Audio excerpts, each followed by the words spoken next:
सबैजनालाई ख्रीष्ट प्रभुको नाउँमा जय मसीह। सबै कुराको लागि म विशेष परमेश्वरलाई धन्यवाद दिन चाहन्छु, किनभने आज हामी प्रकाशको पुस्तकको अन्तिम च्याप्टरमा हामी आइसक्यौँ। प्रभुको अनुग्रहमा अनि तपाईँहरूको प्रार्थनाको सहायता र सहयोगले हामी यहाँसम्म आउन सक्यौँ। सम्पूर्ण महिमा आदर हामी परमेश्वरलाई चढाउँछौँ र विशेष आज 22 अध्यायको अन्तिमको जुन खण्ड छ हामी त्यो कुरालाई हेर्नेछौँ। अनि त्योभन्दा अगाडि हामी छोटो प्रार्थनाको साथ आजको सेसनलाई सुरु गर्नेछौँ। परमेश्वर बुवा, हामी तपाईँलाई प्रभु येशूको नाउँमा धन्यवाद चढाउँछौँ। सम्पूर्ण यो पुस्तकलाई सुरुदेखि अहिलेसम्म तपाईँ परमेश्वरको अगुवाईमा हामीलाई यहाँसम्म आउनमा सहायता गर्नुभएकोलाई धन्यवाद चढाउँछौँ। प्रभु, मेरो प्रार्थना छ जतिजनाले यो भ्यू गर्नुहुन्छ, सुन्नुहुन्छ, उहाँहरूको जीवनमा पवित्र आत्मा परमेश्वरले काम गरिदिनुहोस्, उहाँको हृदय छुइदिनुहोस् अनि तपाईँको नजिक ल्याइदिनुहोस्। र विशेष हामी आज अन्तिमको च्याप्टरमा आइसकेका छौँ। आज पनि पवित्र आत्मा परमेश्वर तपाईँको सहायता अनुग्रह हाम्रो जीवनमा दिनुहोस्, ताकि तपाईँको उपस्थिति, तपाईँको सहायताबाट, अगुवाईबाट आजको लेसन, आजको अन्तिम पाठ पनि हामी सिध्याउन सकौँ। प्रभु, धन्यवाद छ यो सबै कुराको लागि। महिमा तपाईँलाई दिन्छौँ येशू प्रभुको नाउँमा, आमेन। हुन्छ, हामीले योभन्दा अगाडि तपाईँको 21 अध्यायमा नयाँ यरुशलेम को विषयमा हामीले पहिलो योभन्दा अगाडिको सिरिजमा हामीले हेरेका थियौँ।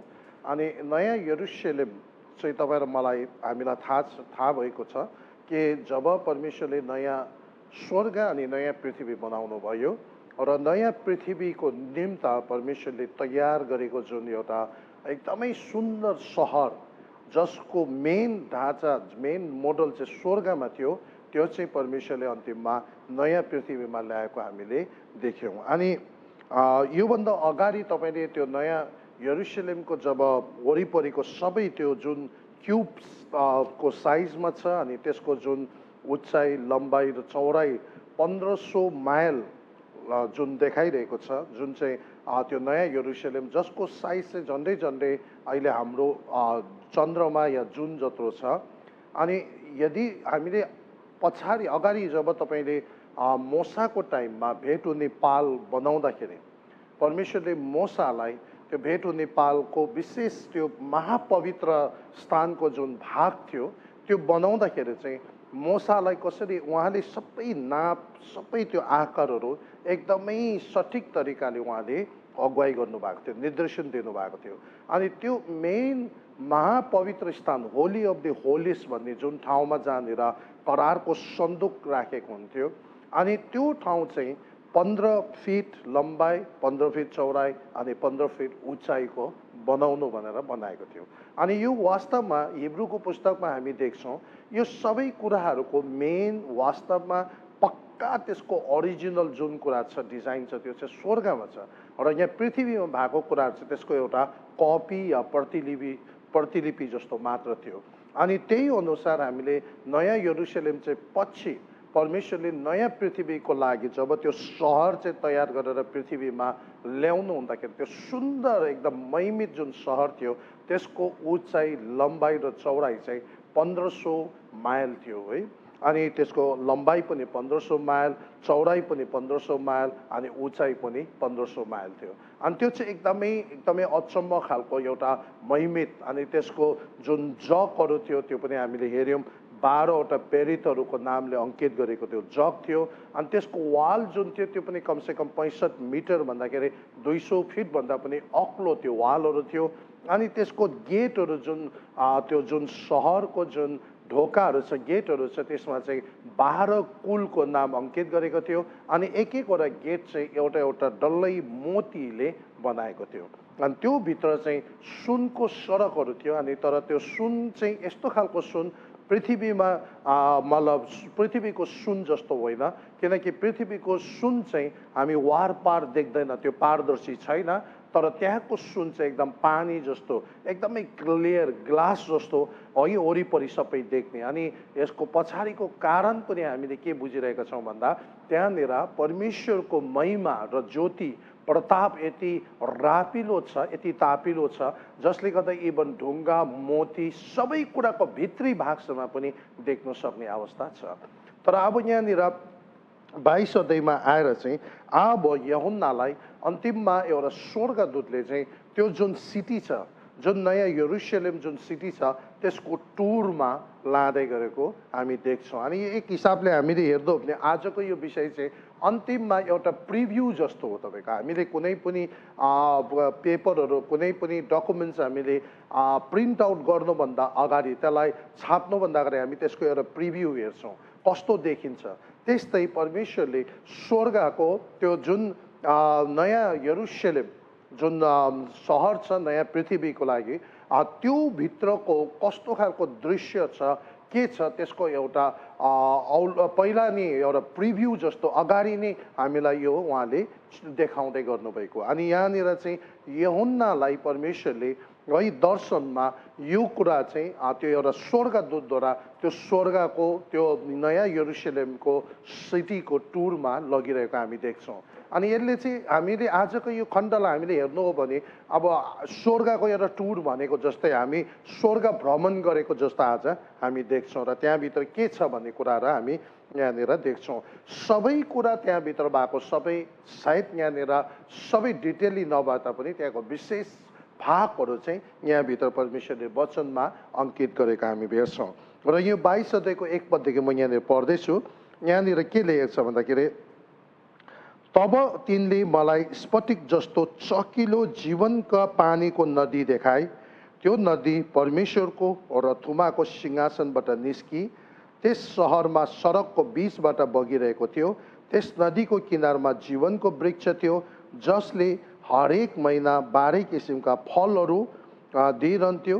त्यसका पातहरू चाहिँ जाति जातिलाई निको पार्नका निम्ति थियो। अबदेखि उसो त्यहाँ कहिले शराब हुने थिएन। परमेश्वर र थुमाको सिंहासन त्यहाँ हुनेछ र उहाँका दासहरूले उहाँको आराधना गर्नेछ। तिनीहरूले उहाँको मुहार देख्नेछ, उहाँको नाउँ तिनीहरूको निधारमा हुनेछ। त्यहाँ फेरि रात हुने छैन। तिनीहरूलाई बत्ती र घामको उज्यालो चाहिँदैन, किनकि परमप्रभु परमेश्वर नै तिनीहरूको उज्यालो हुनुहुन्छ र तिनीहरूले सदा सर्वदै राज्य गर्नेछ। तिनले मलाई भने, यो वचन भरपर्दो र सत्य छ। अब चाँडै हुन आउने कुराहरू आफ्नो दासलाई देखाउन परमप्रभु अगमवक्ताहरूका आत्माका परमेश्वरले आफ्नो स्वर्गदूत पठाउनुभयो। यहाँनिर मैले 22 अध्यायको 1 देखि 6 पदसम्म हामीले पढ्यौँ र यहाँनिर सबैभन्दा पहिला यूहन्नालाई जब स्वर्गदूतले त्यो दूतले भित्र जब त्यो सहरभित्र त्यो नयाँ यरुशलेमभित्र त्यहाँनिर लग्यो, त्यहाँनिर चाहिँ एउटा तिनले मलाई स्फटिक जस्तो चकिलो जीवनका पानीको नदी देखाए। जीवनको पानीको नदी भन्ने कुरा चाहिँ देखाएको छ। अनि यो जीवनको पानीको नदी भन्ने चाहिँ प्रकाशित वाक्यमा 3 चोटि है उल्लेख गरेको छ। यो चाहिँ प्रकाशको पुस्तकमा 3 चोटि हामी पाउँछौँ, अरू बाइबलको खण्डहरूमा हामी पाउँदैनौँ। यो चाहिँ प्रकाशको 21 अध्यायको 6 मा, 22 को यो 1 मा छ र 22 को 17 मा छ। तपाईँले प्रकाशको 21 को 6 मा हामीले हेऱ्यो भने उहाँले मलाई भन्नुभयो, अब सिद्धियो, म अल्फा र ओमेगा, आदि र अन्त म नै हुँ। तिर्खाउनेहरूलाई जीवनको पानीको फोहराबाट म शीतैमा दिनेछु। है, जीवनको पानीको फोहराबाट म शीतैमा दिनेछु। यो चाहिँ प्रकाशको 21 को 6 मा छ है। अनि अर्को चाहिँ प्रकाशको 22 को 17 मा पनि यो जीवनको पानीको विषयमा भनेको छ। यहाँनिर 22 को 17 म पढिरहेको छु तपाईँलाई। पवित्र आत्मा र दुलै भन्नुहुन्छ, आउनुहोस्, जसले सुन्छ त्यसले भन्नुहोस्, आउनुहोस्, जो तिर्खाउँछ त्यो आओस्, जसले इच्छा गर्छ त्यसले जीवनको पानी शीतैमा लियोस्। है, अनि यहाँनिर पनि अब तिनले मलाई स्फटिक जस्तो चकिलो जीवनको पानीको नदी देखाए। है, त्यहाँनिर चाहिँ सबैभन्दा अगाडि भित्र त्यो जुन सहरभित्र पसेको बित्तिकै परमेश्वर त्यहाँनिर यूहन्नालाई जीवनको त्यो पानीको त्यो विशेष त्यो दृश्य दर्शनमा उसलाई देखाएको छ, जुन चाहिँ विशेष गरी अनन्त जीवनको एउटा स्रोत जस्तो। जतिजना मान्छेहरू त्यहाँभित्र प्रवेश गर्नुपर्ने हुन्छ जो जो नयाँ यरुशलेमभित्र प्रवेश गर्नुपर्ने छन् र जतिजनालाई त्यहाँनिर बोलाएको छ र जसले चाहिँ त्यहाँभित्र प्रवेश गर्न चाहन्छ तिनीहरूले त्यो जीवनको पानी पिएको हुनुपर्छ है। जब तपाईँ र मैले सामरी स्त्रीसँग येशू प्रभुको भेट हुँदाखेरि प्रभुले भन्नुभएको थियो है, सामरी स्त्रीलाई भनेको थियो कि यदि तिमीले जानेको भए मसँग तिमीले पानी माग्ने थियो अनि म तिमीलाई जीवनको पानी दिने थिएँ अनि तिमी कहिले पनि तिमी तिर्खाउने थिएनौ, तिमीले कहिले तिर्खाउने छैन। यो चाहिँ वास्तवमा एउटा अनन्त जीवनको स्रोत ख्रीष्ट येशू मार्फत, उहाँको बलिदान मार्फत अनन्त जीवनको स्रोतलाई त्यो कुरा देखाइरहेको छ है। अनि यो अनन्त जीवनको स्रोत चाहिँ अनि यो जुन छ यो चाहिँ कतिजनाले इभन त्यो त पवित्र आत्मा परमेश्वर भनेर भनेको छ, धेरै यो विषयमा डिबेट छ। तर हामीले एकदम सरल तरिकाले हेर्नु हो भने जसले तिर्खाउँछ उसले पिउँछ अनि पिएपछि उसले त्यो जीवन पाउँछ, त्यो अनन्त जीवन जो चाहिँ परमेश्वरको योजना हो, परमेश्वरको प्लान हो, परमेश्वरको इच्छा हो कि कोही पनि नाश नहोस्, सबैजनाले जीवन पाउन्। अनि त्यो जीवन पाउनुको लागि जीवनको नदीबाट, अनन्त जीवन पाउनुको लागि अनन्त जीवनको नदीबाट पिउनु पर्यो। अनि त्यो नदी चाहिँ वास्तवमा अरू कहीँ पनि छैन। यहाँनिर कहाँ छ भन्दा त्यो स्वर्गको त्यो मेन त्यो जुन यरुशलेम त्यो नयाँ सहरको त्यो मेन त्यहाँनिर सबैभन्दा पहिला चाहिँ त्यो जीवनको स्रोत, त्यो मेन मुटु भनौँ, जहाँबाट चाहिँ जीवन बग्छ, त्यो कुरा त्यहाँनिर यूहन्नालाई देखाइरहेको छ। तर यो चाहिँ कहाँनिर देखाएको छ भन्दाखेरि त्यो नदी परमेश्वर र थुमाको सिंहासनबाट निस्किए है, निस्कि त्यो सहरको सडकको बिचमा बगिरहेको थियो। अनि यो जुन नदी छ, जीवनको नदी छ, यो चाहिँ त्रिएक परमेश्वर है। यहाँनिर चाहिँ के छ भन्दाखेरि परमेश्वरको र थुमाको सिंहासनबाट, पिता परमेश्वर अनि पुत्र परमेश्वरको सिंहासनबाट त्यो कुराहरू बगेर निक्लेको छ। अनि यहाँनिर यो तीनैजना मान्छेको, तपाईँ र मेरो, हाम्रो उद्धारको लागि पिता परमेश्वरको, पुत्र परमेश्वरको अनि पवित्र आत्मा परमेश्वरको तीनैजनाको तपाईँ र म प्रति उहाँहरूले सेवा पुर्याउनु भएको छ। उहाँहरूले एकदमै दर्शन राख्नु भएको छ, उहाँहरूले हाम्रो लागि सोच्नु भएको छ, हाम्रो आत्माको लागि उहाँहरूले फिक्री गर्नुभएको छ। त्यसले गर्दाखेरि जब त्यो नयाँ यरुशलेमभित्र प्रवेश गर्दा त्यो दृश्यमै नै के देखेको छ भन्दाखेरि त्यो एउटा सकिलो, एकदम सफा, प्योर, एकदम पवित्र त्यो नदी है। त्यो यस्तो खालको नदी जुन चाहिँ एकदमै ग्लास जस्तो देखिने, भन्नेको मतलब त्यहाँनिर परमेश्वर, त्रिएक परमेश्वरले तपाईँ र मलाई बचाउने, हामीलाई अनन्त जीवन दिनु पर्दाखेरि उहाँको आफ्नो कुनै पनि स्वार्थ अनि उहाँले हामीबाट कुनै फाइदा उठाउनको लागि होइन, तर यो चाहिँ सबै कुरा प्योर अनि एकदम पवित्र अनि उहाँको प्रेम जुन चाहिँ अगापे छ, बिना शर्तको त्यो प्रेमको आधारितमा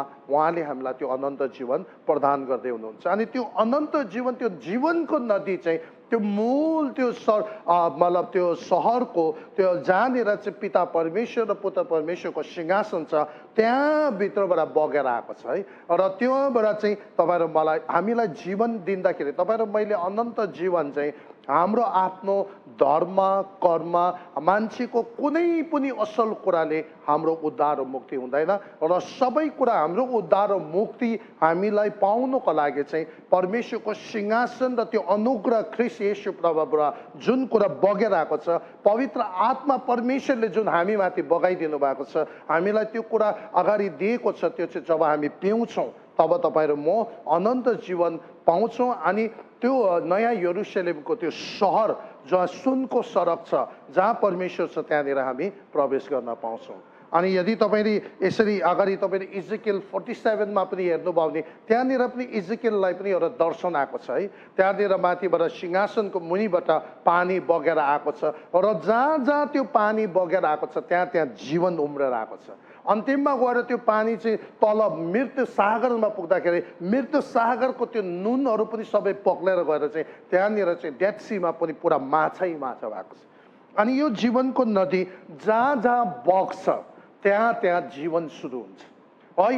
एकदमै सुक्खा भइसकेको, डेजर्ट जस्तो, मरुभूमि जस्तो भइसकेको जीवन आशा बिनाको, कुनै आशा छैन, मेरो अगाडि केही भविष्य देख्दैन, मेरो अगाडि लथालिङ्गै या एकदम अँध्यारो भनेर कति मान्छेले अहिले सोचिरहेको छ, समाजले लतारेको छ, मान्छेले गरेको छैन, आफैले पनि एकदमै जहिले पनि दोषी ठहराइरहेको र म चाहिँ काम नलाग्ने, म बेकारको भन्ने मान्छेले परमेश्वरले यही भन्नुहुन्छ, जीवनको पानी म तिनीहरूलाई सित्तैमा दिन चाहन्छु र जसले त्यो जीवनको पानी पिउँछ उसको जीवन त्यो एकदम शुद्ध पवित्र त्यो सफा परमेश्वरको त्यो प्रेम त्यो पानी हामीभित्र बगेको कारणबाट चाहिँ तपाईँ र मैले मेरो पाप हाम्रो अधर्म धुन्छ र नयाँ तरिकाले हाम्रो जीवनको मकसद उद्देश्य योजना अनि इभन म को हुँ र म किन बनेको रहेछु त्यसको ईश्वरीय तरिकाको माथिबाटको अनन्तको योजनाहरू पनि हामी थाहा पाउँछौँ र परमेश्वरले यहाँनिर यूहन्नालाई सबैभन्दा पहिला दर्शन देख्दाखेरि त्यो जीवनको पानी त्यो चाहिँ मेन मूल हो, त्यहाँबाट तपाईँ र मैले अनन्त जीवन प्राप्त गर्दछ। अनि त्यो कहाँबाट त्यसको स्रोत चाहिँ कहाँ रहेछ भन्दा त्यो चाहिँ पिता परमेश्वर र पवित्र पुत्र परमेश्वरको सिंहासनबाट बगेर आएको छ है। अनि त्यो बग्दै त्यो सबै तल सहरहरू हुँदो बगेर गएको छ। अनि त्यहाँनिर बग्दाखेरि के भएको छ भने 2 पदमा त्यस नदीको किनारमा जीवनको वृक्ष थियो जसले हरेक महिना 12 किसिमका फलहरू दिन्थे है। त्यसका पातहरू चाहिँ जाति जातिलाई निको पार्नका निम्ति थियो। र यहाँनिर के भनेको छ भने त्यो जहाँ त्यो नदी बगेको छ त्यो नदीको किनारमा जीवनको वृक्ष थियो।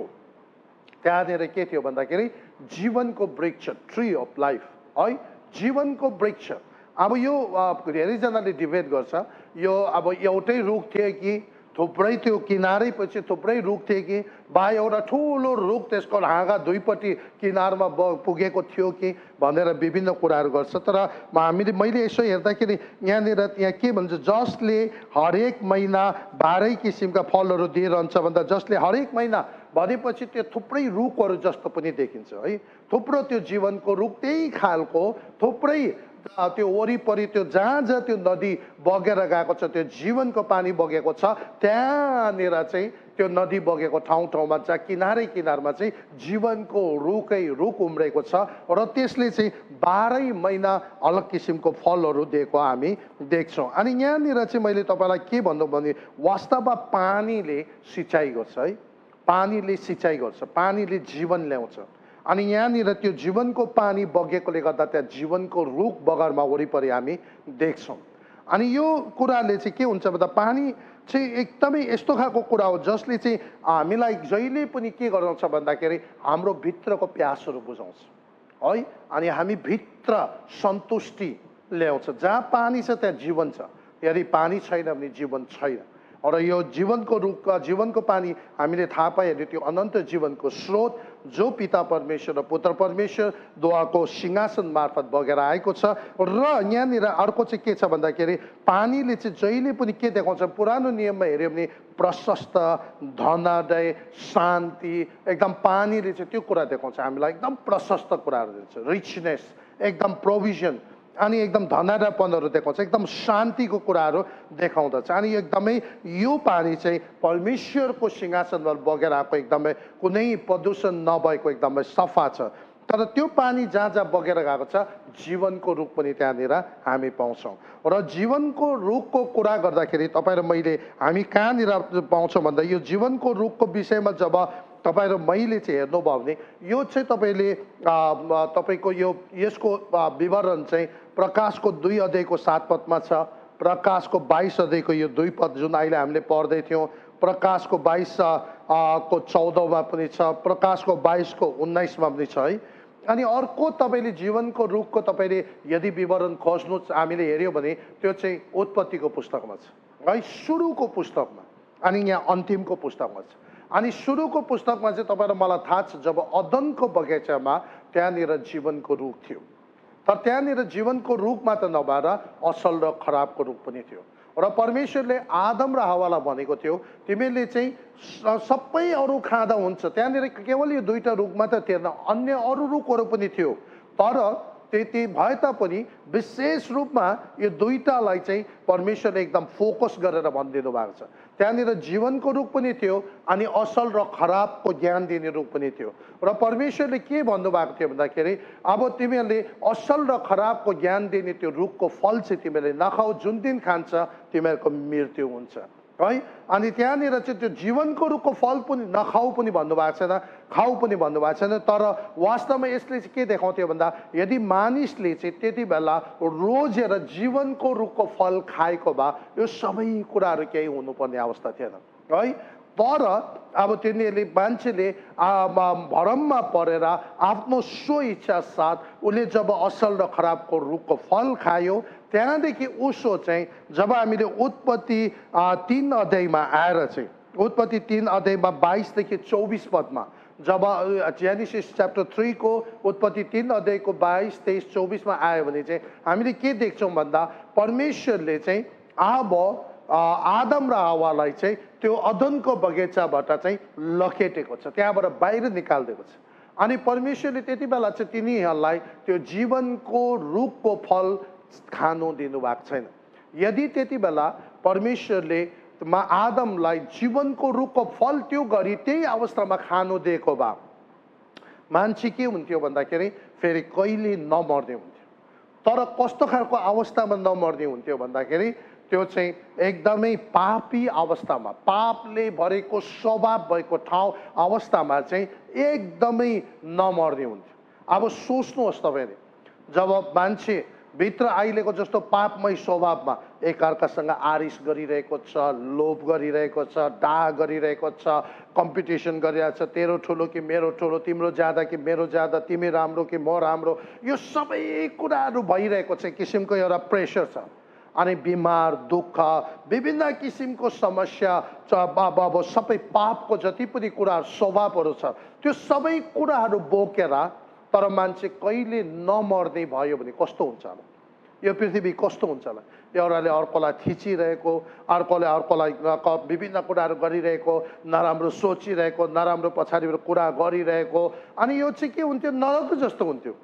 अनि यति साह्रो पर्छ मान्छेलाई। अब त्यति बेला सायद एउटा समय आएपछि कतिजना मान्छेले त परमेश्वरको अगाडि आएर बिन्ती गर्छ होला, प्रभु हामीलाई मृत्यु दिनुहोस्, योबाट मुक्ति हामीलाई चाहियो, यस्तो खालको अमर जीवन, अनन्त जीवन हामीलाई चाहेन। दुःखले भरेको एकदमै विभिन्न किसिमको चापमा, अशान्तिमा, पीडामा तर कहिले नमर्ने यस्तो जीवन हामीलाई चाहेन प्रभु भनेर सायद मान्छेले पक्का पनि होला 100 वर्ष, 150, 200 त्यहाँदेखि उता एउटा लामो समय भएपछि मान्छेलाई पक्का पनि त्यो खालको भएपछि वाक्कै लाग्छ है। कतिजना मान्छेहरूले अहिले नि अलिकति गाह्रो भएको बित्तिकै, समस्या आइपरेको बित्तिकै सुसाइड गर्नु खोज्ने है, यहाँबाट भाग्नु खोज्ने, यो समस्याबाट बाहिर निक्लिनु खोज्ने कारण किन भन्दा सहनु नसकेर। तर अब हामीले सोच्नुहोस्, यदि त्यो परमेश्वरले त्यो गरी जीवनको रुखको फल खानु दिएको भए मान्छे अनन्त अनन्त अजम्बरी बाँच्ने हुन्थ्यो। तर पापमय स्वभावमा गिरेको अवस्थामा, पीडामा, दुःखमा, कष्टमा जहिले पनि मान्छे बाँच्ने अवस्था हुन्थ्यो। त्यसले गर्दा परमेश्वरले त्यति बेला चाहिँ आदमको बगैँचाबाट आदम र हव्वालाई तुरुन्तै लखेटिदिएको छ अनि त्यहाँनिर चाहिँ उनीहरूलाई जीवनको रुखको फल खानु दिएको छैन। तर यहाँनिर आएर चाहिँ अब चाहिँ प्योर त्यो जीवनको पानी पिउनेहरूलाई चाहिँ अब त्यहाँनिर जीवनको रुखको फल त्यहाँनिर आएको छ। अब जीवनको रुख त्यहाँनिर आएको छ।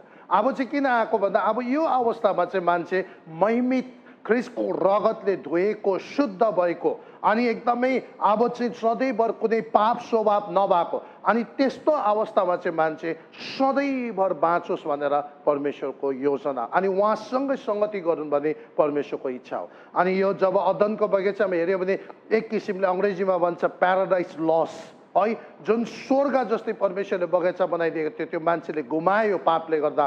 तर यहाँनिर आएर परमेश्वरको आफ्नो अनुग्रह र कृपाद्वारा मान्छेलाई पवित्र आत्मा परमेश्वरद्वारा दोहोऱ्याएर त्यो जीवनको पानी बगाएर त्यो पिउनु लगाएर त्यहाँबाट चाहिँ त्यो नयाँ यरुशलेमभित्र प्रवेश गराएर अब चाहिँ त्यो जीवनको रुख चाहिँ मान्छेको एक्सेसभित्र राखिदिनु भएको छ। मान्छेले अब चाहिँ त्यो सेवन गर्नु सक्छ।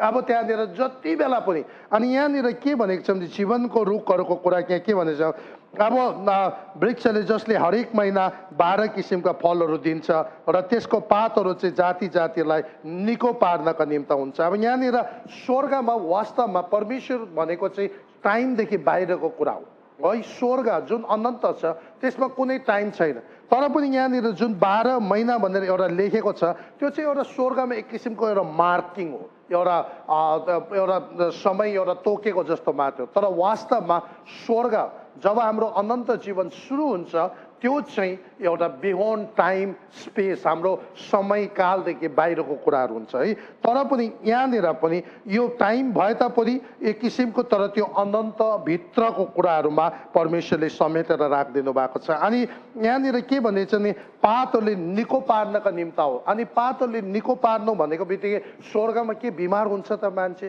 होइन। त्यो नयाँ यरुशलेममा मान्छे बिमार हुने होइन, तर यो पातले के चाहिँ निको पार्छ? जुन यहाँनिर निको भन्ने जुन शब्द छ यो चाहिँ ग्रिक भाषामा चाहिँ के भन्दा स्वास्थ्य दिने भनेको छ। स्वास्थ्य दिने, राम्रो बनाउने, प्रगति गर्ने। अनि यो जीवनको रुखको जुन पात छ यसले चाहिँ के गर्दैछ भन्दाखेरि मान्छेलाई एकदमै स्वास्थ्य दिएको देकै, अझै उन्नति गराएकै, अझै राम्रो बनाएकै, मान्छेको प्रगति, मान्छेको सबै क्षेत्रहरू एकदमै वृद्धि गराउने कामहरू यसले गरेको हामी देख्छौँ। अनि यसले गर्दाखेरि अब परमेश्वरले यहाँनिर चाहिँ जब महिमित शरीर धारण गरिसकेपछि चाहिँ अनि चाहिँ नयाँ यरुशलेममा जीवनको रुख चाहिँ त्यो खोला जहाँ जहाँ बगेको छ त्यसको चारैतिर त्यो रुख छ अनि त्यसको पातहरू त्यहाँनिर छ। अनि त्यसले चाहिँ हामीलाई मान्छेलाई के गरेको छ, हरचोटि त्यसले चाहिँ मान्छेको उन्नति गर्दै ल्याएको छ। अझै बेसी उन्नति, अझै राम्रो प्रगति, अझै राम्रो हेल्थ, उनीहरूको आत्मिक, उनीहरूको सबै क्षेत्रमा तिनीहरूलाई एकदमै राम्रो बनाएर लगिरहेको हामी देख्छौँ। अनि यसले चाहिँ एकदमै हेल्थहरू दिएको छ। अनि त्यहाँदेखि चाहिँ अब उसो त्यहाँ कहिले श्राप हुने छैन। अब हेर्नुहोस्, कम्प्लिटली श्राप भन्ने कुरा चाहिँ अब त्यहाँनिर छैन। श्राप भन्ने कुरा कति बेला सुरु भयो? जब पाप आयो। अनि अहिले हामीलाई यो संसारमा तपाईहरु मलाई श्रापको विषयमा वर्णन गरिरहनु पर्दैन है। हामी सबैले धेरैले देखिरहेको छ, भोगिरहेको छ। तर अब त्यहाँनिर जब नयाँ यरुशलेम, नयाँ स्वर्गमा आउँछ त्यहाँनिर श्राप भनेको कम्प्लिटली छँदै छैन है, छँदै छैन। इभन जब ख्रीष्ट येशू प्रभु यो संसारमा आएर 1000 साल राज्य गर्दा पनि बरु त्यहाँनिर पनि श्रापहरू हामीले देखिन्छ। किन भन्दाखेरि त्यतिखेर पनि त्यहाँनिर माथिबाट महिमित भएर शरीर पाइसकेको मान्छेहरूलाई त कुनै श्रापको असर छैन। तर त्यहाँनिरको जुन प्रजाहरू जो अझै पनि पापमय शरीरमा थियो, पापमय स्वभावमा थियो, तिनीहरूभित्र अझै पनि त्यो श्रापको प्रचलन छ। तर यहाँनिर जब त्यो नयाँ पृथ्वी, नयाँ यरुशलेम बनिसक्यो है, त्यो सिंहासन, सेतो सिंहासनको न्याय पनि भइसक्यो, नयाँ पृथ्वी, नयाँ स्वर्ग बनिसक्यो, नयाँ यरुशलेम आइसक्यो। अनि त्यो भित्र त केवल बाँचेकोहरू, विश्वास गर्ने मान्छेहरू मात्र पसेको छ। अब त्यहाँनिर के छैन? श्राप भनेको बिल्कुलै छैन। अनि अर्को त हामीले त्यहाँ के देख्छौँ भन्दाखेरि त्यो ठाउँमा मन्दिर पनि छैन। मन्दिर पनि छैन। अब त्यहाँ किन मन्दिरको आवश्यकता परेन भन्दाखेरि हामीलाई कुनै बलिदान दिइरहनु परेन। किन बलिदान दिनु परेन? कसैको पापको प्रायश्चित गर्नुपर्ने छैन। अब किन प्रायश्चित छैन? त्यहाँ श्राप छैन, त्यहाँ पाप छैन, त्यहाँ मृत्यु छैन, त्यहाँ कुनै पनि नराम्रो कुराहरू एउटा पनि छैन। त्यो चाहिँ अब सुनको सडकले बनेको एकदमै नयाँ यरुशलेम, नयाँ स्वर्ग अनि नयाँ त्यो एकदमै त्यस्तो खालको सहर परमेश्वरले हाम्रो लागि तयार गरिदिनु भएको छ। अनि त्यहाँनिर अब श्राप भन्ने कुराहरू छन्नै छैन। अनि त्यहाँ के छ भन्दाखेरि अब यहाँ के देखाउँदैछ भन्दाखेरि परमेश्वर र थुमाको सिंहासन त्यहाँ हुनेछ। त्यहाँनिर मन्दिरको बदलामा परमेश्वर अनि थुमा स्वयं त्यहाँनिर हुनेछ। अनि त्यहाँ चाहिँ के छ भन्दाखेरि अब त्यहाँनिर अझै यहाँ के छ भने र उहाँका दासहरूले उहाँको आराधना गर्नेछन् है, र उहाँको सेवा गर्नेछन्। अब जतिजना त्यहाँनिर जीवनको पानी पिएर बाँचेर अनन्त जीवन पाएर त्यहाँनिर प्रवेश गरेको छ, ती व्यक्तिहरू त्यतिकै सुतेर बस्दैन। तिनीहरू त्यतिकै आइडल, एकदमै त्यतिकै बोरिङ तरिकाले बस्ने होइन। उनीहरू त्यहाँनिर परमेश्वरको सेवा गर्छन् अनि परमेश्वरको आराधनामा व्यस्त हुन्छन्। अनि यहाँनिर के भनेको छ भने उहाँका दासहरूले उहाँको आराधना गर्नेछ र 4 पदमा तिनीहरूले उहाँको मुहार देख्नेछ र उहाँको नाउँ तिनीहरूको निधारमा हुनेछन्। अब यहाँ हेर्नुहोस्, तिनीहरूले उहाँलाई एकदमै फेस टु फेस है, उहाँलाई एकदमै उहाँको मुहार, परमेश्वरको मुहार चाहिँ येशू प्रभुको मुहार, अनि फेस टु फेस एकदमै आम्ने सामने देख्नेछ है। प्रेरित पौलले जब तपाईँले पहिलो कोरिन्थी 13 अध्यायको 12 पदमा पढ्नुभयो भने पहिलो कोरिन्थी 13 अध्यायको 12 पदमा यसरी लेखेको छ, प्रेरित पौलले यसरी वर्णन गरेको छ 13 अध्यायको पहिलो कोरिन्थी 13 अध्यायको 12 पदमा, अहिले हामी ऐनामा जस्तै धमिलोसँग देख्छौँ तर त्यस बेला चाहिँ छर्लङ्गै देख्नेछ। अहिले म थोरै मात्र बुझ्छु, त्यस बेला चाहिँ पुरै बुझ्नेछ जसरी म पनि पूर्ण रूपले चिनिएको छु। हेर्नुहोस् है, त्यहाँनिर पहिलो कोरिन्थी 13 अध्यायको 12 पदमा के भन्दैछ भने अहिले हामीलाई हो, हामी वचन पढिरहेको छ, प्रकाश छ, पवित्र आत्मा परमेश्वरले हामीलाई सहायता गर्दै हुनुहुन्छ, तर यहाँ जति हामीले बुझिरहेको छ यो चाहिँ एउटा थोरै मात्र हो, केही मात्र सानो। तर त्यो बेला चाहिँ जब यो यरुशलेममा पस्छ, हामी प्रवेश गर्छौँ, त्यति बेला हामी छर्लङ्गै उहाँलाई देख्नेछ। अनि एकजना महान प्रभुको दास स्पर्जन भन्नेले भनेको छ, उहाँले के भनेको छ भने एउटा विश्वासी त्यहाँनिर प्रवेश गरेर 1 घन्टाभित्र जति कुरा त्यहाँको सबै स्पष्ट रूपमा देखेर बुझ्छ, त्यति चाहिँ सारा मण्डली, संसारको सारा सबै युगको मण्डलीको डल्लै प्रकाश भन्दा पनि बेसी हुन्छ भनेको छ। सारा संसारको डल्लै मण्डलीले जति यो मण्डली कालभित्र प्रकाशहरू पाएको छ, त्योभन्दा चाहिँ नयाँ यरुशलेमभित्र प्रवेश गरेको 1 घन्टाभित्र एउटा विश्वासीले जति बुझ्छ, देख्छ, छर्लङ्गै हुन्छ, त्यो चाहिँ त्यो सारा मण्डलीको युगको प्रकाशभन्दा पनि अझै बेसी हुन्छ भनेर चार्ल्स स्पर्जनले भन्नुभएको छ। अनि यो चाहिँ एकदमै अब त्यही कारण प्रेरित पौलले भन्दैछ कि यहाँ त हामीले खालि अलिकति आंशिक मात्र, अलिकति मात्र ऐना जस्तो मात्र बाहिरी मात्र हेरेको, तर भित्र त्यो खास डल्लै कुरा चाहिँ त्यहाँ पुगेपछि हामीले बुझ्नेछौँ। अनि त्यति बेला जब आफ्नो परमेश्वरको दासहरू उहाँको एकदम आम्ने सामने हुन्छ, उहाँलाई एकदमै आफ्नो मुहार देख्नुहुनेछ अनि उहाँको सेवा गर्नेछ। अनि त्यति मात्र होइन, तिनीहरूको उहाँको नाउँ तिनीहरूको निधारमा हुनेछ। अब यो चाहिँ एक किसिमको आइडेन्टिफिकेसन हुन्छ है, एक किसिमको परिचय पत्र जस्तो कि एउटा मुहार, एउटा सिल त्यो व्यक्तिहरूको नाममा लगाइदिनेछ। अनि त्यो सिल लगाउनु चाहिँ कारण के हो भन्दा, सिल लगाएको बित्तिकै चाहिँ अब त्यसको अर्थ हुन्छ, त्यसको भ्याल्यु हुन्छ। जबसम्म त्यो मोहर लाउँदैन कुनै पनि कागज पत्रहरूमा, तपाईँहरू मैले पनि संसारमा कुनै पनि कागज पत्र डकुमेन्ट बनाएपछि त्यहाँनिर त्यो क्षेत्रको आधिकारिक जुन अफिसर छ या त्यो कार्यालय छ त्यहाँको सिल लागेको छैन भने त्यसको कुनै अर्थ हुँदैन। तर जब त्यो सिल लाग्छ, सही छाप हुन्छ, त्यहाँदेखि चाहिँ बुझ्नु पर्यो अब त्यसको चाहिँ अर्थ छ, त्यो पेपरको चाहिँ पुरा भ्याल्यु छ। पृथ्वीमा तपाईँहरू मेरो बिचमा त्यस्तो छ भने अब तपाईँले हेर्नुहोस्, जब स्वर्गमा नयाँ यरुशलेममा जब हामी प्रवेश गर्छौँ, परमेश्वरले त्यहाँभित्र विश्वास गरेर आएको मान्छेहरू प्रत्येकको निधारमा है, प्रत्येकको जीवनमा मोहर लगाइदिनुहुन्छ कि यो चाहिँ मेरो छोरी हो, यो मेरो छोरा हो, यो मेरो हो, आफ्नै हो भनेर उहाँले त्यो चिनारी आइडेन्टिटी दिनुहुन्छ। अनि त्यसले गर्दाखेरि यहाँनिर निधारमा के लगाइदिएको छ भन्दाखेरि छाप लागेको छ। र यहाँनिर अर्को चाहिँ के भनेको छ भन्दाखेरि अनि 5 पदमा त्यहाँ फेरि रात हुने छैन, त्यहाँ तिनीहरूलाई बत्ती वा घामको उज्यालो चाहिँदैन, किनकि परमप्रभु परमेश्वरले तिनीहरूको उज्यालो हुनेछ र तिनीहरूले सदा सर्वदा राज्य गर्नेछन्। आमेन। अनि यहाँ के भनेको छ भने यहाँनिर अब हामीलाई घाम, जुन, बत्ती, अन्य अरू कुराको केही आवश्यकता परेन। हामीले सायद त्यहाँनिर विद्युतहरूको बिल तिरिरहनु परेन, अब इलेक्ट्रिसिटी बिल तिर्नु परेन, विभिन्न किसिमको ड्यामहरू बनाइरहनु परेन। वास्तवमा नयाँ पृथ्वीमा त त्यहाँ समुद्र पनि छैन त्यस्तो। अनि त्यसले गर्दाखेरि त्यहाँ किन चाहिँ त्यो कुराहरूको आवश्यकता छैन भन्दाखेरि त्यहाँनिर परमेश्वर स्वयं हुनुहुन्छ र परमेश्वरको महिमा चाहिँ यति साह्रो रापिलो, तापिलो, चकिलो छ किनकि उहाँभित्र कुनै खोट छैन, कुनै पाप छैन। र कोही बेला तपाईँले सोच्नु होला, यदि पाप बिनाको मान्छेलाई कस्तो डरलाग्दो कस्तो प्रताप आउँछ होला। उदाहरणको रूपमा यदि तपाईँले कुनै गल्ती गरेको छैन र कुनै पनि मान्छेले तपाईँलाई जबरजस्ती दोष लगाइरहेको छ भने तपाईँलाई पुरा आँट आउँछ है, यति साह्रो आँट तपाईँले बोल्नुहुन्छ किनभने तपाईँलाई थाहा छ तपाईँले त्यो काम बिगारेको छैन, तपाईँबाट त्यो गल्ती भएको छैन। एउटा गल्ती नगर्दा त तपाईँलाई मलाई यत्रो आँट आउँछ भने तपाईँलाई मैले सोच्नुहोस् हाम्रो जीवनमा अलिकति पनि खोट छैन, एउटा पनि पाप छैन, सबै धोएको छ भने हामी कस्तो हुन्छ होला? चम्किरहेको हुन्छ, जलको हुन्छ। त्यहाँनिर अरू बत्ती, अरू लाइट, अरू घाम तारा केही चाहिएन नि हामीलाई, आफ्नै त्यो ज्योति चम्किरहेको हुन्छ। भनेपछि परमेश्वर स्वयं भएको ठाउँ जहाँनिर परमेश्वर हुनुहुन्छ त्यहाँनिर बत्ती घाम के हो र? त्यहाँ बिजुली के हो र? है तपाईँ र मैले बनाउने बिजुली के हुन्छ? त्यो त अँध्यारो पो हुन्छ।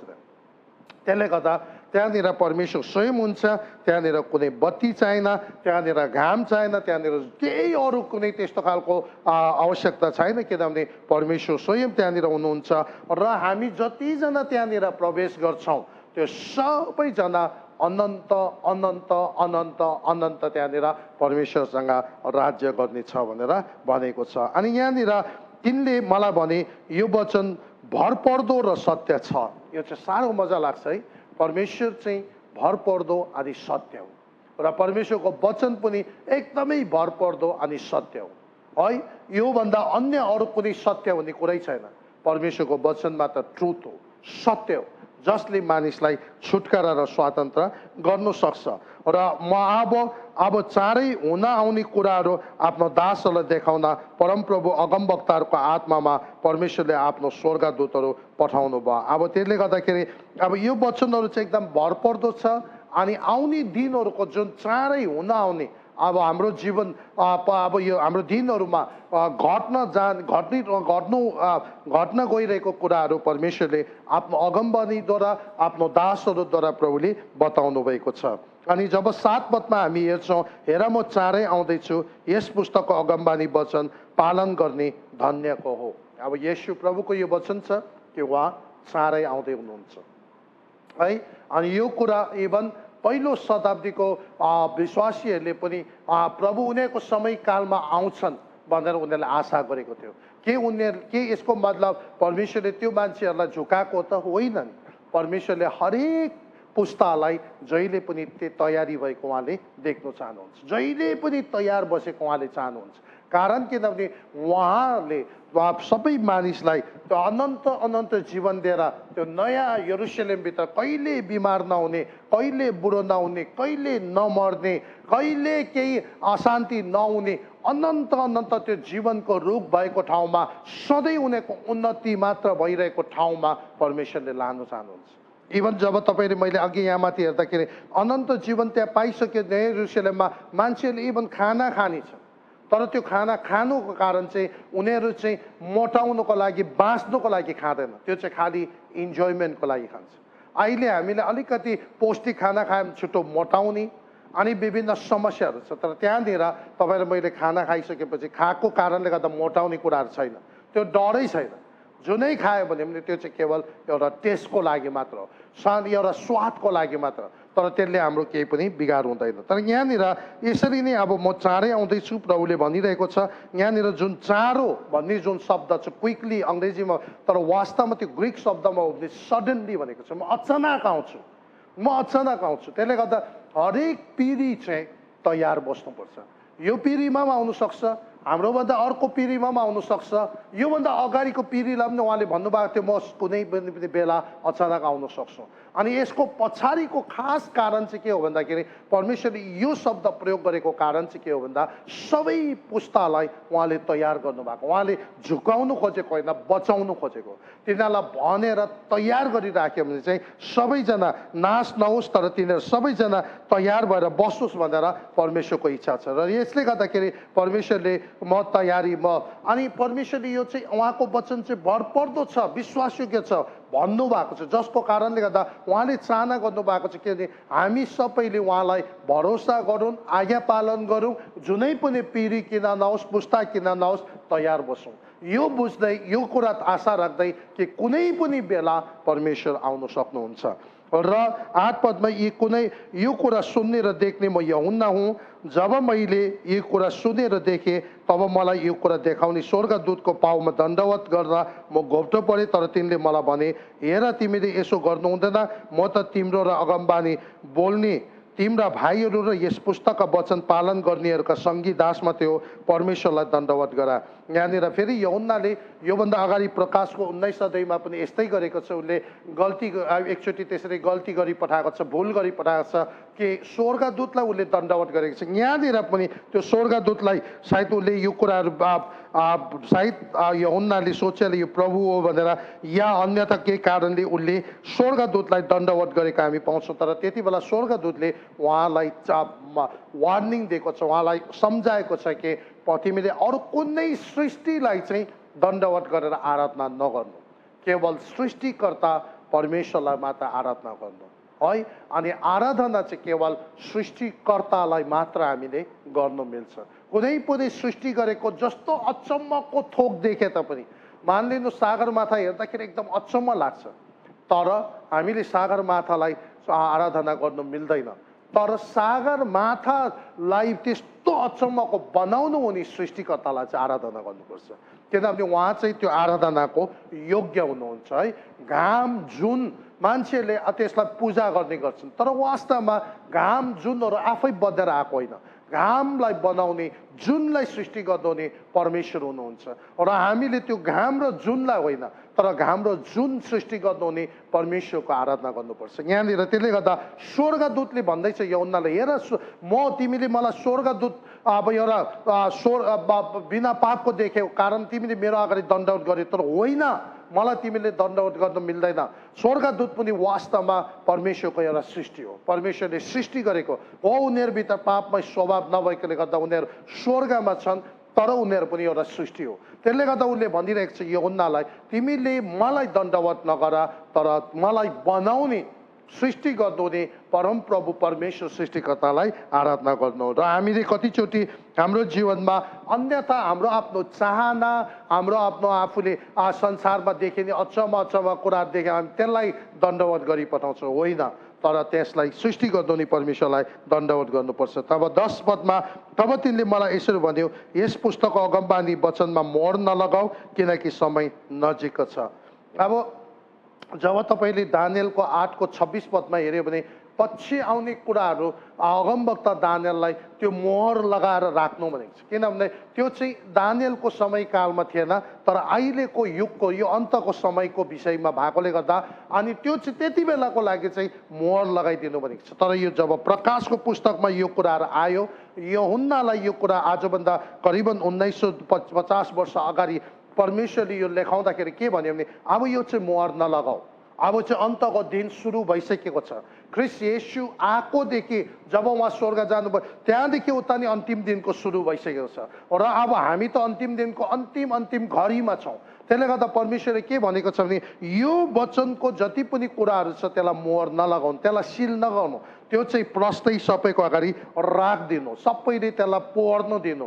परमेश्वरले कसैलाई पनि अन्जानमै त्यतिकै नरकमा पठाउन चाहनुहुन्न। परमेश्वरले यो सबै कुरा पहिल्यै सबैको अगाडि देखाएर प्रश्न बुझाउनुहुन्छ, त्यहाँदेखि उता मान्छेको हातमा परमेश्वरले छोडिदिनुहुन्छ। मान्छेले कसरी निर्णय गर्छ त्यो मान्छेमाथि भर पर्छ। र आज कतिपय मान्छेहरू नरक जान्छ भने चाहिँ त्यो परमेश्वरको कारणले गर्दा नरक आगो र गन्धकमा जाँदैन, त्यो मान्छे आफैले आफ्नो जीवनकालमा परमेश्वरले जुन उहाँको सिंहासनबाट एउटा जीवनको पानी बगाउनु भएको छ, ख्रिस्ट येशूको बलिदान, जुन येशू प्रभुको रगतको बलिदान मान्छेहरूको पाप र अधर्म धुनका लागि उहाँले जुन कुराहरू दिनुभएको छ, बाटो दिनुभएको छ, त्यो कुरा चाहिँ जब मान्छेले विश्वास नगर्दा, मान्छेले आफ्नै धर्म कर्म आफ्नै कुराहरूमा भर परेकोले गर्दाखेरि त्यो मान्छेको चोइसले गर्दा, र बाइबलले भन्छ आफ्नो धर्म कर्मले कुनै पनि हालतले पाप मेटाउन सक्दैन जबसम्म एउटा पवित्र रगतको बलिदान हुँदैन।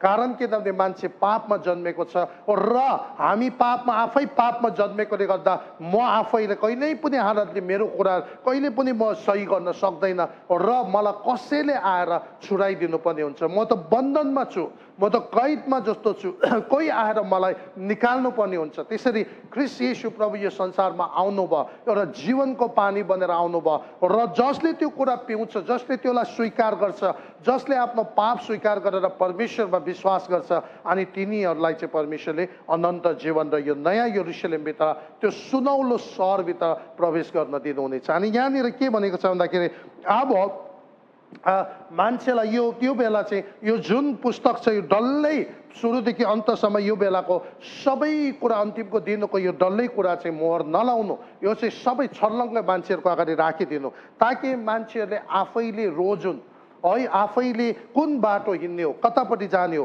त्यो मान्छेले आफैले रोज्नुपर्छ है। त्यस कारण यहाँनिर के भनेको छ भने दुष्ट काम गर्नेले दुष्ट काम गरिरहोस्, अश्लील काम गर्नेले अश्लील काम गरिरहोस्, धर्मात्माले धर्मात्मा काम गरिरहोस्, पवित्र जन चाहिँ पवित्र नै भइरहोस् है। अब मान्छेलाई सम्झायो बुझायो जति भने पनि अब तिनीहरूले मानेन, उनीहरूको आफ्नो बाटोमा लागिरह्यो, जति नै प्रचार गर्दा बरु उल्टा खिसी गर्यो, खेदो गर्यो, विभिन्न कुराहरू गर्छ भने उनीहरू त्यही कुरा गरिबस्छ भने अब के गर्नु, त्यही कुरा परमेश्वरले भन्दै हुन्छ अब उनीहरूको सो इच्छा हो अनि उनीहरूलाई त्यो गरिरहोस्। तर परमेश्वरले 12 पदमा के भनेर, हेर म चाँडै आउँदैछु, तर म चाहिँ आउँदैछु। अब परमेश्वर के भनिदिन्छ, म अचानक आउँछु। अब कुनै दिन हरेक मानिस उसले गरे अनुसार दिने प्रतिफल मसँग छ। अब प्रभुले के भन्नुहुन्छ, म आउँदैछु। यो चाहिँ 12 पदमा छ, परमेश्वरसँग मानिसले कसरी के गर्दैछ त्यो अनुसारको प्रतिफल परमेश्वरले दिनुहुन्छ। र अन्तिममा 13 पदमा के भनेको छ, म अल्फा र ओमेगा हो, पहिलो र पछिल्लो, आदि र अन्त। सुरु पनि उहाँबाटै हुन्छ, अन्त पनि उहाँमै हुन्छ है। सुरु उहाँ नै हो, अन्त पनि उहाँ नै हो। त्यसले गर्दा तपाईँ र मेरो सबै कुरा जब यदि तपाईँ र मैले आज परमेश्वरको वचनलाई सुनेर उहाँ जुन जीवनको पानी उहाँले बगाउनु भएको छ त्यो कुरामा हामीले पक्का तिर्खाएर त्यो प्यास बुझाएर ख्रीष्ट येशूमा विश्वास गर्यो भने हामी त्यो नयाँ यरुशलेमभित्र प्रवेश गर्छौँ, जहाँनिर जीवनको रुख छ, जहाँनिर हाम्रो उन्नति मात्र छ, कहिले दुःख छैन, कहिले बिमार छैन, कुनै अशान्ति छैन, कहिले मर्दैन, अनन्त अनन्तसम्म त्यो सुनको सडकमा परमेश्वर त्यहीँनिर छ।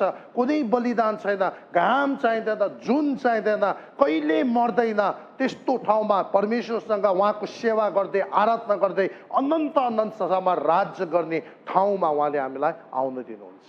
तर यदि तपाईँ र मैले आफैले सो इच्छा साथ परमेश्वरलाई रोज्यौँ र उहाँको बाटोलाई हामीले अपनायो भने, त्यस कारण उहाँले भन्दै हुनुहुन्छ जीवनको वृक्षको हक पाउन र सहरको ढोकाहरूबाट भित्र पस्न पाऊँ भने आफ्ना वस्त्र धुनीहरू धन्यका हुन्। परमेश्वरले के भन्दै हुनुहुन्छ, त्यसले जसले चाहिँ आफ्नो वस्त्र ख्रीष्ट येशूको रगतमा धुन्छ, पाप स्वीकार गर्छ र प्रभुको राज्यमा येशू प्रभुलाई मुक्तिदाता र उद्धारकर्ता भनेर ग्रहण गर्छ, अनि तिनीहरू चाहिँ अब त्यो जीवनको वृक्षको हक पाउनका लागि त्यो सहरको त्यो मोतीले बनाएको त्यो ढोकाभित्रबाट तिनीहरू पस्छ अनि त्यहाँभित्र उनीहरू बस्छन्।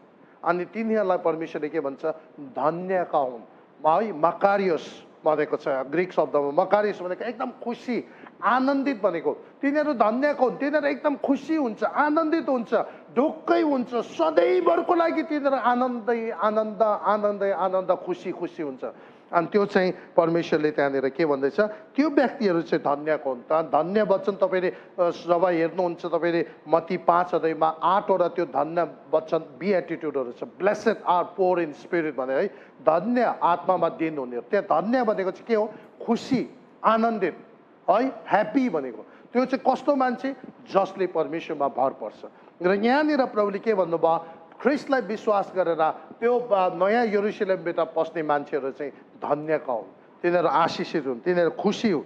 अनि बाहिर चाहिँ कुकुरहरू, मन्त्रतन्त्र गर्ने, बेविचारी, हत्यारा, मूर्ति पूजा, असत्य मन पराउने र त्यो मुताबिक चल्नेहरू रहन्छन्। अब बाहिर भनेको चाहिँ यो नसोच्नु होला कि यो यरुशलेमको नयाँ यरुशलेमदेखि भित्र चाहिँ विश्वासीहरू बस्छ, त्यहाँदेखि वालदेखि बाहिर चाहिँ अविश्वासीहरू बस्छ भनेको होइन। तर यहाँनिर चाहिँ त्यो बाहिर भनेको कम्प्लिटली आगो र गन्धकमा भनेको। यो चाहिँ आगो र गन्धकमा चाहिँ को जान्छ भन्दा तन्त्र मन्त्र जादु टुना विभिन्न कुरा गर्नेहरू सबै। यो चाहिँ किन भन्दा तन्त्र मन्त्र भन्नेहरू चाहिँ सबै सर्टकट हो। यो चाहिँ कसले निकाल्यो भन्दा भूत प्रेतले निकाल्यो। भूत प्रेत चाहिँ को हो भन्दा झरेको स्वर्गदूतहरू हो। जो को झरेको स्वर्गदूतहरू को हो भन्दा ती स्वर्गदूतहरू जसले परमेश्वरले आफ्नो सेवाको लागि सृष्टि गरेको थियो, तर यिनीहरूको अगुवाको साथमा लागेर परमेश्वरको विरोध गरेको कारणले गर्दा उनीहरूलाई पृथ्वीमा झार्यो। अनि जब तिनीहरू यहाँ झार्योपछि यिनीहरूले यहाँनिर मान्छेलाई भरममा पारेर उनीहरू चाहिँ मान्छेहरूको देव देवता भएर विभिन्न किसिमको तन्त्र मन्त्र विभिन्न कुराहरूमा भुलाएर राखेर अन्तिममा मान्छेको सारा जीवन त्यसको पछि लगाइदिएको छ। र यहाँनिर बाइबलले के भन्छ भने जसले चाहिँ ती कुरामाथि भरोसा गरेर ख्रीष्ट येशूको त्यो पवित्र रगतको बलिदानलाई विश्वास नगर्नेहरू कुनै पनि त्यो नयाँ यरुशलेम, नयाँ पृथ्वीको नयाँ यरुशलेमभित्र प्रवेश गर्ने छैन। अनि तिनीहरू सबैजना तन्त्र मन्त्र बेविचार जादु टुना विभिन्न नराम्रो कुराहरू पापमय स्वभावमा पाप काम गर्नेहरू सबैजना हत्याराहरू चाहिँ आगो र गन्धकमा अन्तिममा फाल्नेछ। र 16 मा म येशू आफ्नो दूतलाई तिमीका मण्डलीहरूको निम्ति यो गवाही दिन पठाएको छु, दाउदका मूल र सन्तान अनि बिहानको चकिलो तारा मुनि हो। येशू प्रभु जो दाउदको के हो, दाउदका मूल र सन्तान। दाउदका मूल भनेपछि दाउदलाई सृष्टि गर्ने पनि उहाँ हो, दाउदको सृष्टिकर्ता हो। र दाउदको सन्तान भनेको चाहिँ दाउदकै वंशबाट उहाँ मसिहा भएर जन्मेर आउनुभयो। है दाउदको मूल चाहिँ दाउदको परमेश्वर हो येशू। किन भन्दाखेरि दाउदको वंशबाट जन्मेको बित्तिकै अब येशू चाहिँ दाउदभन्दा सानो भनेको होइन, तर यहाँनिर के भनेको छ भने एउटा मान्छेबाट जन्मिनु पर्दाखेरि चाहिँ कुनै न कुनै वंशमा जन्मिनु पर्यो। त्यसले गर्दा उनलाई चाहिँ दाउदको वंशबाट जन्मिनु। तर दाउदको वंशमा जन्मिनुभन्दा अगाडि चाहिँ उहाँ को हुनुहुन्थ्यो, दाउदको मूल हुनुहुन्थ्यो। दाउदको मूल भनेको हो दाउदको सृष्टिकर्ता, दाउदको परमेश्वर। अनि को अरे भन्दाखेरि अनि बिहानको चकिलो तारा मने हो। बिहानको चकिलो ताराले जहिले पनि एउटा नयाँ दिन देखाउँछ, जहिले पनि एउटा नयाँ बिहानी सुरु गर्छ। अनि उहाँ नयाँ जीवन, नयाँ बिहानी, नयाँ आशा, नयाँ भविष्य ल्याइदिनु हुने जो को हुनुहुन्छ, प्रभु येशू ख्रीष्ट हुनुहुन्छ। अनि यो वचन कसको? ख्रीष्ट येशू प्रभुको, जो चाहिँ दाउदको सृष्टिकर्ता र दाउदको वंशबाट जन्मिनु भयो, जसले चाहिँ हामीलाई हरेक पल नयाँ बिहानी र नयाँ सुरुवात दिनुहुन्छ। त्यसले गर्दा उहाँको यो वचन हो। पवित्र आत्मा र दुलै भन्नुहुन्छ आउनुहोस्, जसले सुन्छ त्यसले भन्नुहोस् आउनुहोस्, जो तिर्खाउँछ त्यो आओस्, जसले इच्छा गर्छ त्यसले जीवनको पानी सित्तैमा ल्याओस्। अब हेर्नुहोस्, पवित्र आत्मा परमेश्वर अनि पवित्र आत्मा परमेश्वरले तयार गरिरहेको भरेको दुलहीहरू अहिले तिर्खाइरहेको छ। अनि उनीहरूको अहिले मनभित्र एक किसिमको एक्सपेक्टेसन हुनुपर्छ, चाहना हुनुपर्छ, प्रभु आउनुहोस्, मारानाथा आउनुहोस्, प्रभु आउनुहोस्, अब तपाईँ आउनुहोस्। अनि त्यो कस्तो मान्छेहरू हुन्छ भन्दाखेरि जब एउटा मान्छे यो संसारमा हामी उहाँको सेवकहरू सेविकाहरू पुरा प्रभुलाई बाटो हेरेर पर्खिरहेको छ, तिर्खाइरहेको छ, पवित्र आत्माको अगुवाईमा भरपुरीमा बसेको छ, त्यस्तो मान्छेहरू जहिले पनि के गरिरहेछ, माथितिर आँखा उचालेर भनिरहेको छ। उनीहरूको मन सोच यो संसारतिर छैन, यहाँको कुनै योजना छैन, उनीहरूलाई थाहा छ यो कुराहरू सबै भित्र जाने हो, माथिको कुराप्रति ध्यान दिएर भनिरहेको छ आउनुहोस् प्रभु, अब आउनुहोस्।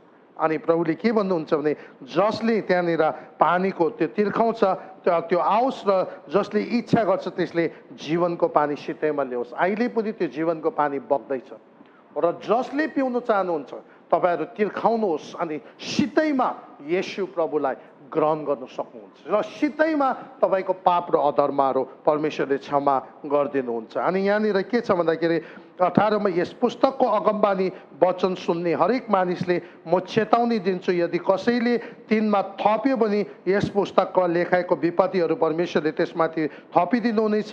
अनि कसैले यस अगमबानीको पुस्तक वचनबाट केही घटायो भने यस पुस्तकमा लेखेका जीवनको वृक्षको पवित्र सहरबाट त्यसको पाउने हिस्सा परमेश्वरले त्यसबाट खोज्नुहुनेछ। हेर्नुहोस्, यहाँनिर प्रभुले के भनेको छ भने परमेश्वरको वचनसँग तपाईँ र म कसैले पनि खेलवाड गर्नु हुँदैन, परमेश्वरको वचनसँग चाहिँ खेलवाड गर्नु हुँदैन।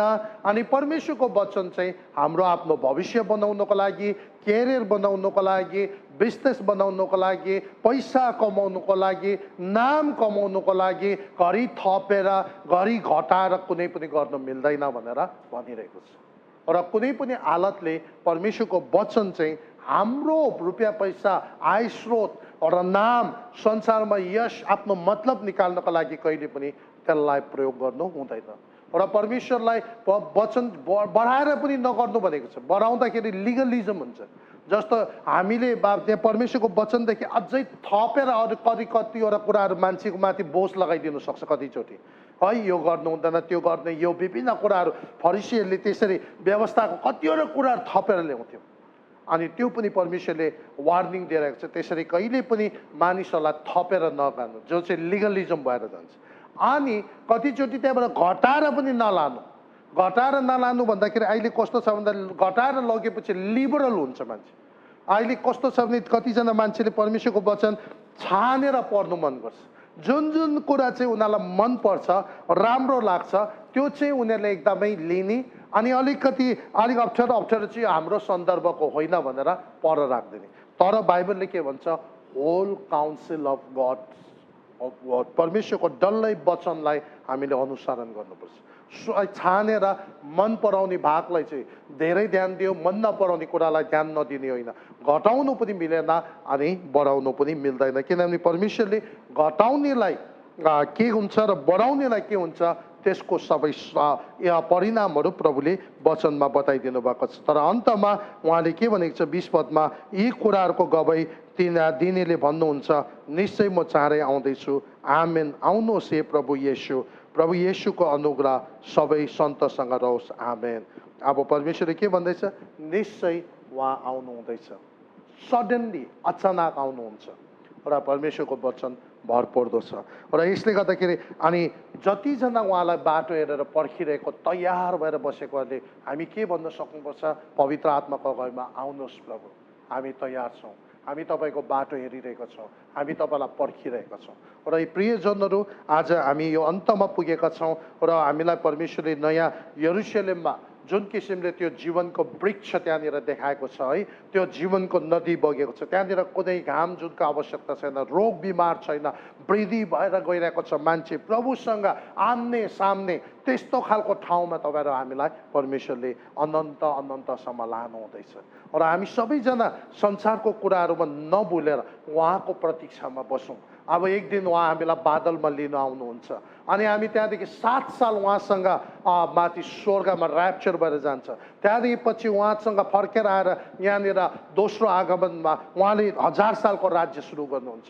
अनि 1000 सालको राज्यमा यदि हामी ऱ्याप्चर भएर गएको छौँ भने महिमित शरीर लिएर फर्केर आएको हुन्छ, हामी 1000 साल उहाँसँग राज्य गर्नेछौँ। त्यहाँदेखि अन्तिममा त्यो सेतो सिंहासनको अगाडि न्याय हुन्छ। त्यति बेला तपाईँ जो हामी माथिबाट आउने महिमित शरीर पाइसकेको कुनै न्याय हुँदैन, किनभने हाम्रो न्याय पहिला ख्रीष्ट येशूमा हामीले विश्वास गरेका छौँ अनि येशूमा त्यो न्याय भएको हुन्छ। त्यसले गर्दा हामी त त्यति बेला न्यायमा पर्दैन। त्यहाँदेखि प्रभुले के गर्छ भन्दा सबै शैतान, मृत्यु, टाकटुक सबै चाहिँ अविश्वासीहरू सबै आगो र गन्धकमा फालेको छ। अनि अन्तिममा परमेश्वरले नयाँ स्वर्ग अनि नयाँ पृथ्वी बनाउनु भएको छ। अनि नयाँ पृथ्वीको लागि उहाँले नयाँ यरुशलेम सहर यस्तो अचम्मको कुराहरूले त्यहाँ बनाइदिनु भएको छ, यति सुन्दर।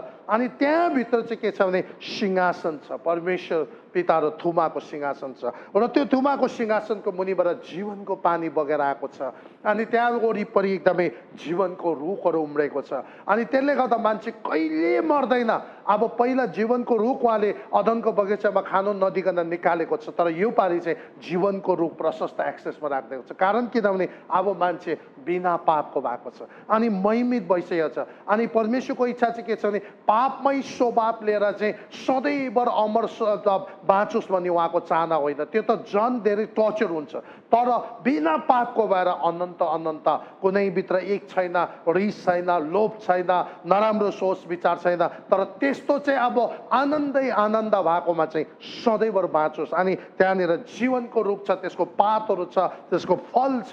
अनि हरेक महिना त्यसले अलग अलग फल दिन्छ। मान्छेहरूले त्यो फल खान्छ, त्यसको पात खान्छ। अनि त्यहाँदेखि मान्छेहरू के हुन्छ, कहिले एकदमै झन् राम्रो, झन् उन्नति, झन् एकदमै राम्रो हुँदै जान्छ। अनि त्यस कारण त्यति बेला चाहिँ परमेश्वरले जीवनको रुख मान्छेको एक्सेसमा राखिदिनुहुन्छ। त्यहाँनिर घाम चाहिँदैन, जुन चाहिँदैन, परमेश्वर हामीसँग हुन्छ। हामी सधैँ उहाँलाई आराधना गर्छौँ अनि परमेश्वरलाई महिमा दिन्छौँ। र उहाँले भन्नुभएको छ उहाँको वचन विश्वासयोग्य छ अनि उहाँ सडनली कुनै पनि बेला आउन सक्छ। र यो वचन चाहिँ उहाँले सिल नगर्नु, खुल्ला प्रश्नै छोडिदिनु भनेको छ र आज हामी त्यस कारणले गर्दा यो कुराहरू बुझिरहेका छौँ र सबैको बिचमा हामी भनिरहेका छौँ र अब उहाँ आउने बेला आइसकेको छ र म प्रियजनहरू जतिजना यो मेसेज सुन्दै हुनुहुन्छ तपाईँहरू यदि अझै पनि तपाईँको सम्बन्ध प्रभुसँग नजिक छैन भने पश्चाताप गरेर परमेश्वरको नजिक रहनुहोस्। कुनै पनि बेला प्रभु आउनु सक्नुहुन्छ र त्यो बेला तपाईँ तयार भेटेकोस् र प्रभुसँग तपाईँ उठाइलगेकोस्। र यदि कसैले आजसम्म येशू प्रभुलाई विश्वास गर्न सक्नुभएको छ भने अब चाहिँ यो उद्धारको दिन हो, यो समय हो, तपाईँले प्रभुलाई विश्वास गर्नुहोस्। यदि तपाईँले विश्वास गर्नुभयो भने त्यो नयाँ यरुशलेममा त्यो सुनौलो सुनले बनेको त्यो सडकमा तपाईँ त्यो नयाँ यरुशलेम जहाँ मृत्यु छैन, जहाँ महिमित शरीर तपाईँले पाउनुहुन्छ, त्यो ठाउँमा तपाईँ प्रवेश गर्न सक्नुहुन्छ। यदि येशूलाई विश्वास गर्नु भएन भने धर्म र कर्म अन्य कुनै कुराले पनि हामीलाई त्यहाँभित्र प्रवेश पाउने अनुमति छैन। त्यस कारणले गर्दा यदि तपाईँहरू कोही प्रभुलाई विश्वास गर्न चाहनुहुन्छ भने तपाईँले मेरो पछि यो गरी मसँग प्रार्थना गर्न सक्नुहुन्छ। मसँग मेरो पछि तपाईँले भन्नु होला, परमेश्वर पिता, प्रभु येशूको नाउँमा म तपाईँलाई धन्यवाद चढाउँछु। बुवा, तपाईँको अनन्त प्रेमको लागि धन्यवाद दिन्छौँ। तपाईँले मेरो पापको लागि आफ्नो एकमात्र पुत्रलाई यो संसारमा पठाउनु भयो। प्रभु येशू ख्रिस्ट, तपाईँ मेरो पाप र अधर्मको लागि क्रुसमा बलि हुनुभयो, रगत बगाइदिनु भयो। धन्यवाद छ प्रभु। आज म तपाईँको अगाडि मेरो पाप अधर्म स्वीकार गर्छु र प्रभु मलाई तपाईँको पवित्र रगतले धुएर शुद्ध गरिदिनुहोस्। आजदेखि उसो म तपाईँलाई मेरो मुक्तिदाता उद्धारकर्ता भनेर स्वीकार गर्छु अनि विश्वास गर्छु। पवित्र आत्मा परमेश्वर मभित्र आउनुहोस्। धन्यवाद प्रभु तपाईँको क्षमाको लागि, उद्धारको लागि, मुक्तिको लागि, येशू प्रभुको नाउँमा आमेन। अनि विशेष तपाईँलाई प्रभुले धेरै आशिष दिउन्।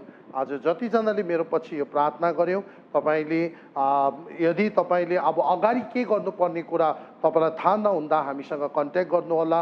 हाम्रो त्यो कमेन्ट्स बक्समा लेख्नुहोस् या इमेलमा या त्यहाँ तपाईँले हामीलाई मेसेज गर्नुहोस्, हामी तपाईँलाई गाइड गर्नेछौँ। प्रभुले तपाईँहरू सबैलाई धेरै धेरै आशिष गरून् र विशेष परमेश्वरलाई म धन्यवाद दिन्छौँ। प्रकाशको सिरिजलाई हामीले एकदम यहाँसम्म प्रभुको सहायताद्वारा सिधाउन सक्यौँ। आशा राख्छु त निश्चय पनि प्रभुले तपाईँलाई आशिष गर्नुभएको छ। अब यो नयाँ अरू सिरिजहरू अर्को हप्तादेखि हामी अन्य अरू विषयहरू लिएर हामी सुरु गर्नेछौँ। परमेश्वरले तपाईँहरू सबैलाई सुरक्षा गरून्। तपाईँहरूको प्रार्थना सहयोगको लागि प्रभुले तपाईँलाई धेरै धेरै आशिष गरून्। सबैलाई जय मसीह।